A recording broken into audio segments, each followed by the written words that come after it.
This month's podcast features a conversation between Heidi Heinlein, Grants Manager at the Cummings Foundation, one of the leading foundations in the Boston area and the state, along with JFY Executive Director Gary Kaplan and Deputy Director Paula Paris. JFYNetWorks is a Boston-based nonprofit provider of online learning resources, training, and support. The Cummings Foundation was founded by Joyce and Bill Cummings of Winchester in 1986. Bill and Joyce provided the foundation's financial base with the resources of their commercial real estate company, Cummings Properties, LLC. Over the years, they have donated the majority of their commercial property revenue to the foundation. Today, nearly all of Cummings properties are operated for the sole benefit of the foundation, now one of the largest in New England. The Woburn-based Cummings Foundation has awarded more than $300 million to nonprofits since 1986 to support a broad range of causes, including human services, education, healthcare, and social justice. It provides ongoing support to hundreds of local organizations concentrated in Middlesex, Suffolk, and Essex counties. JFYNetWorks has been a grateful beneficiary of Cummings' generosity since 2018. The Cummingses have also had a special interest in Rwanda, where the foundation collaborates with other organizations to aid in that East African country's rebuilding. In 2011, Bill and Joyce Cummings became the first Massachusetts philanthropist to take the Giving Pledge, which was initiated by Warren Buffett and Bill and Melinda Gates. A diverse network of volunteers from Greater Boston's professional community participates in the foundation's grant-making process. In this podcast, we'll hear Heidi share her experiences during a long career in charitable giving. I started my career at the American Red Cross. It was in the mid-'80s. I was a pre-med undergrad, and it was the middle of the HIV/AIDS epidemic. I needed someone to do one talk, and I read a pamphlet, and next thing I knew, I was a resident expert. Learn how she came to the Cummings Foundation and became grants manager. And I went to hear a talk, and he was speaking, and he just wowed me. Everything about him, I was like, I just completely, utterly a fan. And gain insight into what she finds most rewarding about her philanthropic work. You mentioned seeing those video clips from organizations that yes. Because the celebration wasn't in person, everybody sent in these very short 15-second video clips, and you just can't help but smile. They're just amazing. We're getting to be part of something that is just incredible, and I feel very lucky. When Heidi Heinlein joined the Cummings Foundation last year, she brought with her the vast experience she has acquired in her deep immersion in the philanthropic world. So the question is, how did you get into philanthropy? I started my career at the American Red Cross. It was in the mid-'80s. I was a pre-med undergrad, and it was the middle of the HIV/AIDS epidemic. They needed someone to do one talk, and I read a pamphlet, and next thing I knew, I was a resident expert, and I stayed with them for 8 years. I traveled the country.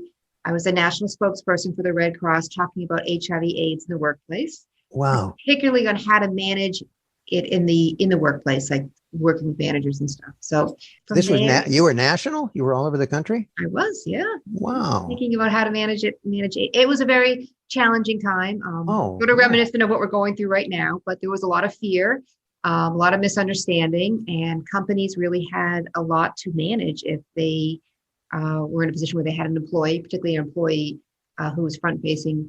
Absolutely, yeah. Diplomas or something like that. So that's how I got started. I then went and got my master's in public health at BU. And from there, I went and I worked for Joe Kennedy at Citizens Energy. You did? I was director of his charitable programs. So when you made that comment earlier about politics, I can relate. Because everything is politics, and they do some really interesting charitable work. And I was the director of all that. And then I founded my own organization called The Art of Giving. Yeah. It was I helped businesses and individuals, families, and foundations maximize the impact of their charitable giving. Was that, what was the scope of that? Was that national also?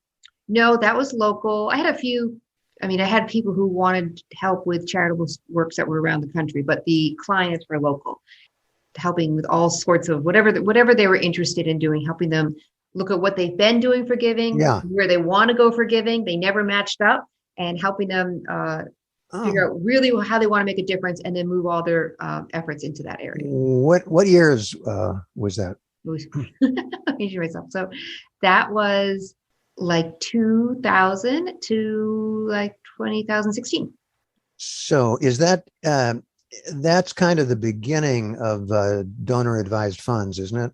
There was donor advised funds and giving circles just starting, and it became a larger thing as we went on, and just really helping people focus. A lot of people are reactionary in their giving, and this helped people make a plan and go in a direction that was going to have a larger impact for them. Well, that's really interesting. It is, and there's one other development that was happening during that time, as I recall, which were the transfer of intergenerational transfers of wealth. And so did you do any work with families as they were as the elders were preparing to have their children become more involved in their philanthropy? Two ways that I did a lot of that in two different ways. One was that sometimes things didn't go smoothly, and the way that the seniors wanted the money to go and the impact it to have, and the younger generation didn't always line up. And I'm the youngest of I'm a mediator by nature. So quite a bit of the time was working with groups trying to help them come to a happy medium in the middle, in a middle ground. And that was helpful. But another big part is that almost all my clients were interested in ways to get younger kids and adult kids involved. So how do you get them involved in philanthropy? Younger kids, it's small little projects. It's giving them an allowance. They have money for their allowance and they have money for their giving, and helping them learn how to give. So it went all the way through to older generations and helping them navigate into the family giving program or the foundation in a way that they feel like they're making a contribution. So did you have to know the tax code thoroughly? No financials. No. They had to come. They had other people financials and what their taxes were. Yeah. So you just dealt with the issues and the decision-making process? Yeah, and a lot of research as to, so let's say an organization, I'll give you an example, an organization was really interested in, actually this was a family foundation that was interested in helping kids in the western part of the state, because they are from that area, and the western part of the state has significantly less resources than we do here. So it was researching a bunch of programs, and they ended up wanting to do an after-school program. And they chose to support an after-school program that was about to go out of business. They had been doing really well, and they raised their MCAS scores, so they lost their state funding, which is sort of ridiculous, but that's how it works. And then so they're going to lose their funding, and we stepped in, and the organization I was representing wanted to remain anonymous. So there was a local bank that was wanted a little more recognition because more banks were coming into the area. So they matched my person's gift and were able to double the impact, save this program. The bank got a lot of press for it, and the family got to make a difference. Did you do the press also? Did you do the PR side of it? Yep. So very, very fun stuff. So I guess I've had a whole realm of work in philanthropy, and I think I'm very blessed to work in this field because it's really wonderful stuff. What do you find most rewarding about the work that you do? You've been in this now for quite a while. What do you find most rewarding? It's really, you're helping individuals make an impact, and you're helping organizations make an impact, and those two together it's a pretty nice place to be. Sort of how I got into working here. So first I went to an event, Bill was speaking, and he just wowed me. I mean, everything about him, I was like, I just completely, utterly a fan. Really? So afterwards, I went up and talked to him, and I said, could I volunteer? Because I've done a lot of volunteering over the years. And he said, sure, call this person, call this name. The next day, I called the next day. And the very next day, I was in orientation for volunteers. Like, they just move. When they want to do something, it just happened. So I became a volunteer for their site visits, which means you get to go to a lot of the organizations. Well, you've probably had them yourself, and learn about the organization, learn about the people who are making it happen. And every single visit was so incredibly inspiring. I would just leave there being like, wow, these people are amazing. They're doing amazing work. It just, and I would tell everybody I saw about what I had just experienced and learned, and was even more of a fan, just truly incredibly inspired by the incredible things that are happening. So I did that for a couple of years. And then the person who was the grants manager left, and she talked to me beforehand, and I decided to apply, and that's how I got here. I felt incredibly lucky and blessed, and I still do, to be here. It's an incredible organization. We'll talk about that a little bit. What's so incredible about it? You are familiar with a lot of different organizations, right? Mm-hmm. You've been in this business for a long time. What is so incredible about Cummings? I think what drew me the most is the way that they respect and honor the organizations and what they're doing. They are they say it and they don't, and they mean it. So I guess it's we now, because I'm part of it. But we say it and we mean it. That the organizations and the people on the organizations are the heroes, not us. They are the ones with feet on the ground doing the work, and in everything we do, it shows the respect for the organization and the people that they serve. And I love that. The way we make letters of intent are small and easy for organizations. It's really respecting their time. Same thing with the application. If you reach out to the foundation, you get a response right away. You talk to people, you never get a, whatever. It's there's just a lot of respect, and I really admire that. It seems to be less bureaucratic than many other large foundations. Is that by design? Yes. Well, two things. One is it's a very short staff. There's myself as the deputy director and the executive director, and that's it. So that's it. For that much giving, it's a lean, mean machine. The way that they're able to do this is through volunteers.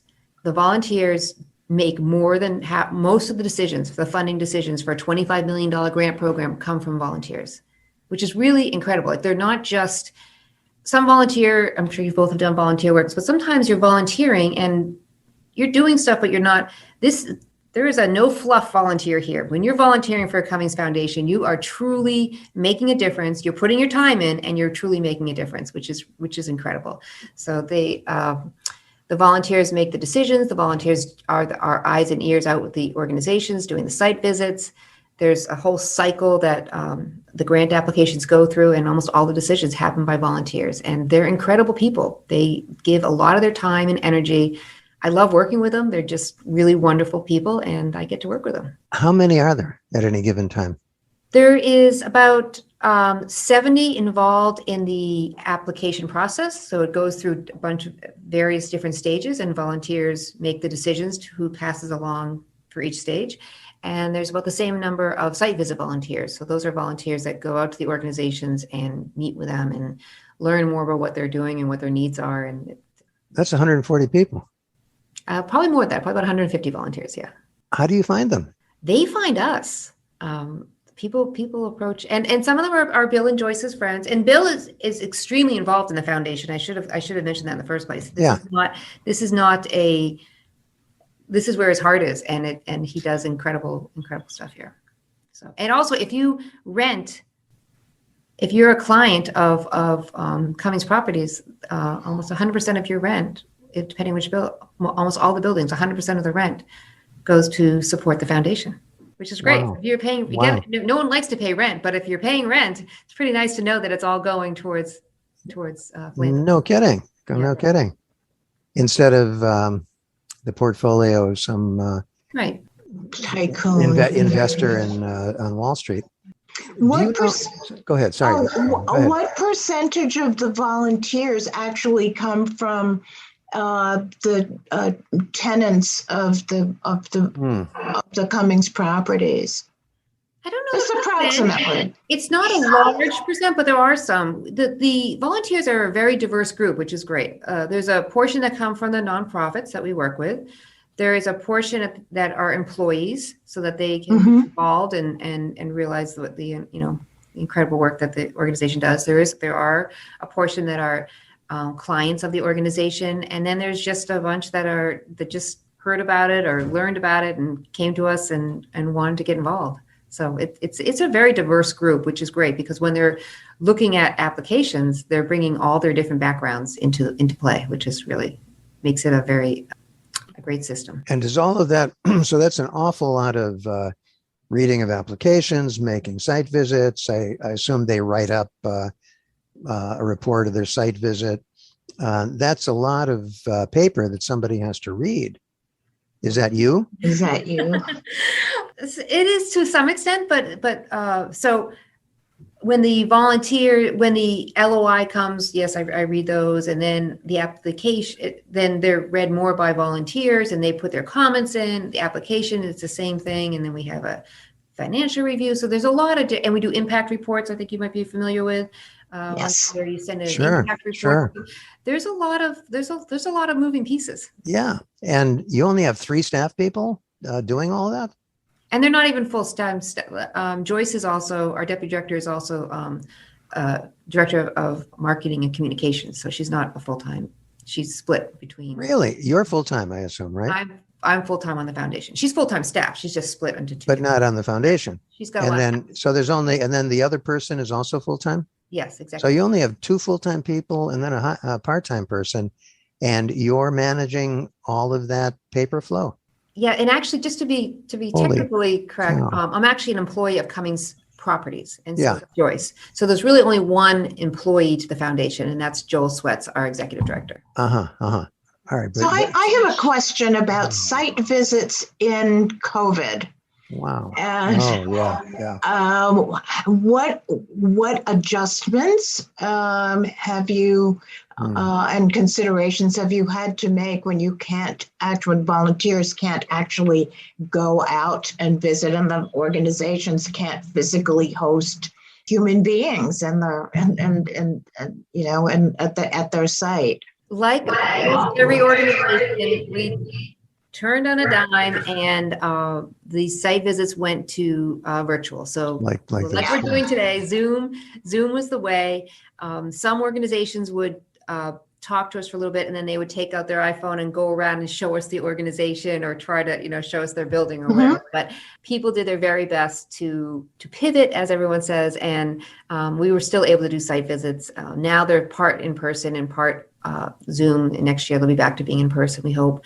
But it's a richer experience in person, but it worked perfectly fine to do it via Zoom. We also, as an organization, made some very quick changes to help the nonprofits adjust during COVID. So almost within a few weeks, payments go out in June, and instead we had them go out right away, just because people needed money right away, and told all the organizations that they could change how they're spending the money up to 50% without even talking to us. Just go ahead and do it. Whatever you needed, just do it. And if it was more than that, you just filled out an agreement, and we told everybody that was fine. So, and that was a terrific thing to do. That was. It's a great place.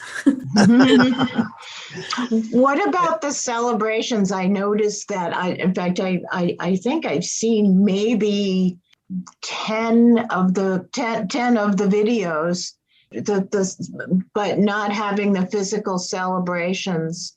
So I too have only seen, I haven't been to the physical celebration. I've only seen them twice via Zoom. So I've heard that the physical ones are really, you have a lot of very happy people in the room. It's right after they found out they received these awards. So they're pretty darn happy. So I hear these celebrations are incredible, but I have been part of 2 for 2 years where they are via Zoom, and they're wonderful. They, like everything else, we do it. And they do show clips of the organizations, and one of the things I think is so amazing about Cummings is the way that the foundation is the way that we give multi-year grants. And not everybody does that. And my art of giving work, that was always a challenge, getting people to try to, it just allows the organization to plan. And our grants are anywhere from 2 to 5 years, $100K. So it could either be $50,000 for 2 years or $25,000 for 4 years, or however. And then returning organizations apply just like they're applying for another 100K grant, but some of them are eligible to go into a separate pool and some are selected for 10-year grants. And that's a game changer for organizations. It's some organizations are getting anywhere from $200,000 to $500,000 over 10 years. And it's pretty amazing to get to be part of that, because the smiles you see on their faces is just, it's really very, very memorable. Do you, I assume that you have dialogues, conferences with other people in philanthropy, other organizations. Do you see any other funders moving in that direction, to the direction of multi-year kind of sustained funding? I think so. I think we hear more and more of organizations that are doing multi-year. And I think another organization, I'm not sure, might be considering the 10-year, but it is, I guess I could just throw it back at you from your perspective, what a multi-year grant means to you and how much. Oh, well, just it means a lot, as you said. You don't have to. You can actually plan to do something. Nothing in any of these areas that nonprofits work in. You're not going to finish the job in 1 year. It's always, like we're in education, so we're going to fix education in 1 year. And you have to be able to commit to the long term. And, we work with schools. Schools don't want to be thinking, okay, you'll come in here for 1 year and then you're gone. So we're going to make all these adjustments and then maybe you're not here the following year. It doesn't make any sense. But if we can say, yeah, we'll be here. We'll be here for at least 4 years, hopefully more than 4 years. But, we know that the issues that we're working on, which is skills, grade level skills, we're probably not going to fix this in 1 year. And we may not even fix it all in 4 years. It may take a little bit longer than that. So yeah, we can be here for the long term. And then they feel comfortable working with you and making the adjustments that they need to make to implement our kind of program.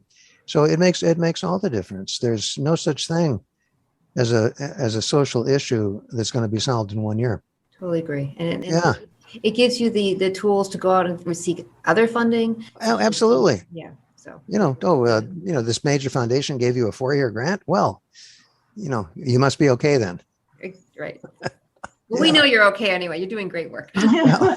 So you do see some other foundations thinking along those terms, long term.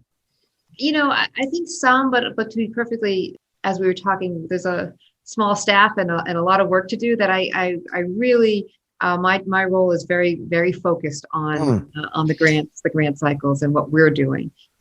So what do you see as emerging issues, in education, public health, housing, income inequality? What do you see as the emerging issues? That's sort of tricky right now because I can certainly answer that. In the last cycle, the focus was the volunteers, what they were selecting, the primary focus was on immediate needs because of COVID. So the focus was very much on food and housing. What food and housing? Food and housing. Yeah, right across the board. And that's just the environment that we're living in right now. Yeah. But after that, I think education is a key, and work training is also very. We fund a lot of programs that are work training. A lot of programs on helping people who have been incarcerated turn their lives around, and some incredible programs in that. It's sort of a full gamut. We fund 100 organizations every year at the 100K level and 40 organizations at the 10-year level. So that's a lot of organizations. And then every year it's just that many more because, this 10 years keeps building on each other. So there's a lot of organizations and they're doing incredible things. That is a lot of organizations. It's $25 million a year. Yeah. Incredible when you think of it. It really is. Yeah. I can't do the math fast enough. How many organizations at a given time, like right now, how many organizations altogether do you have? I honestly don't know the number, but if you're doing 100, so you got at least, you got 100 to start with, then you've got 40 who are at some, so it must be about 140 organizations. 140 new organizations every year. Yeah. But there is Oh, some of them backlog. are anywhere from 2 to 5 years, and some of them are anywhere up to are in 10 years. So every year there's that many more that are involved. And you and one other full-time person and a part-time person are doing all of the monitoring of all that? And an incredible group of volunteers. I mean, truly, I can't say enough about how incredible the volunteers are. They are just amazing, and it couldn't happen without it. And then we have Bill at the head. So, he's an incredible leader and definitely set this whole program. So your G&A must be minuscule. I mean, you got no, you have no administration. You have no expenses. Right. And again, the Cummings Properties pays for my position. Voices. So it's a very lean machine, and all the money goes to help the organizations. Wow. That's an incredible piece of it. The efficiency, all the revenue is going out. Right. Exactly. It's not, it's not paying for your private jet and your yacht. No, I mean, Bill and Joyce, they live a very modest lifestyle. They always have. And they give incredible amounts of money. Our offices are nice, but they're not, it can happen. I'd just like to make a comment before your next question. This is, we're tiles on the screen, but Heidi, your enthusiasm and your passion, and even though this won't be, this will just be audio. Your smile is just radiating through the screen, and it really is. You can't say that about everyone that that I or we have talked with, but it is really just refreshing and comforting and encouraging to really feel your energy coming through the screen. So you really want to appreciate that. I really do love what I do. So lucky. Starting the first day, I loved volunteering, and then when I was like, gosh, I'm working here too. It's just amazing. It's an incredible organization. And you mentioned seeing those video clips. So yes. You see these video clips from organizations that because the celebration wasn't in person, everybody sent in these very short 15-second video clips, and you just can't help but smile. They're just amazing. We're getting to be part of something that is just incredible, and I feel very lucky. It's a great atmosphere, really, and it's a great approach. It's a great approach to philanthropy, and then what's behind philanthropy, which is the social issues that you're dealing with, which most of them are not something to smile about. But if you can be enthusiastic about the process of dealing with them, that's a good approach to it. You don't need. I know you find it where you work, because I can see it in both of your faces as well. But the people that are doing the work out there, it's just so many committed people doing incredible work. And sometimes it's not safe, or sometimes it's just grueling and crazy hours, and they're out there doing it, and they're making a difference. Well, and you're making it possible for us and all the rest of us to keep trying to do that. I'm very appreciative of the work you do. You're doing some incredible work, and your work is long-term difference. You are making an impact on these students, our young people, and it's life-changing. So I thank you for what you're doing. It's incredible. Well, thank you very much. And it's going to be, at this point, it's going to be even longer term, because the educational effects of the whole shutdown are going to be felt. Trying to get back up to standard is going to take quite a while. But we're going to keep plugging away. I mean, we're still young. And what I mentioned, real quick, the 25 million grant program, that's this particular grant program, but there are other programs that the foundation supports. So there's even more that's going out. There are 2 New Horizons homes for seniors, and those are both nonprofits. One's in Marlborough, one is here, and it's they're incredible homes, and they are at very reasonable prices. So that's I don't know if it's always this way, but basically when they come in, their rent stays the same for the whole time they're there. So that's pretty incredible. That is incredible. There is Tufts Veterinarian School for Medicine. Bill met with the person Tufts, and the veterinarian school had lost a lot of their state funding. Was in trouble.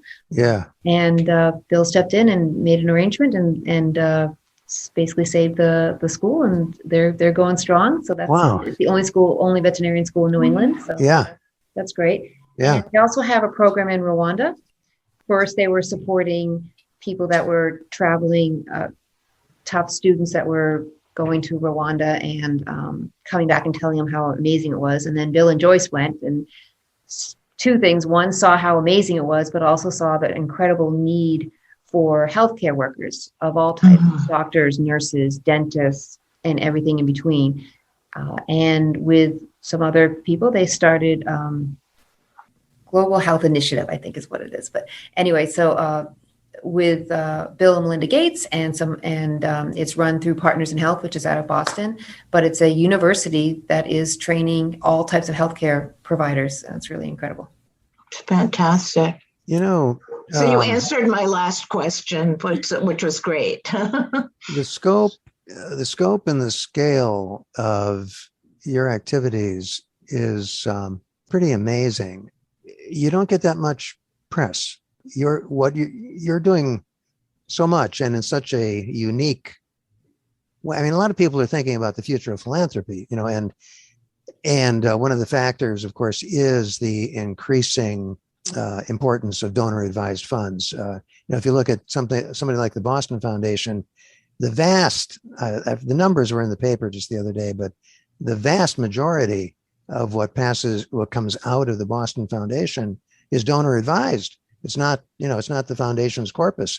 What they do on their own ticket is much smaller than what all of the managed funds do. So what you're doing and the way you're doing it, the structure of the whole thing, is probably unique. It doesn't get enough attention.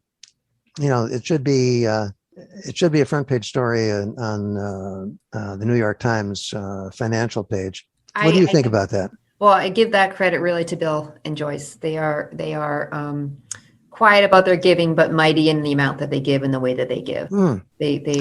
A funny story, when they joined the Giving Pledge. Are you familiar with the Giving? Yeah, well, yes. Absolutely. In 2012, they did that, right? Right. So when they joined the Giving Pledge, Joyce Veriotes, who's the deputy director, she was in charge of kind of giving that story to the Globe and to other places. And it took her a while to get them to run the program to run the story, because they had never heard of them.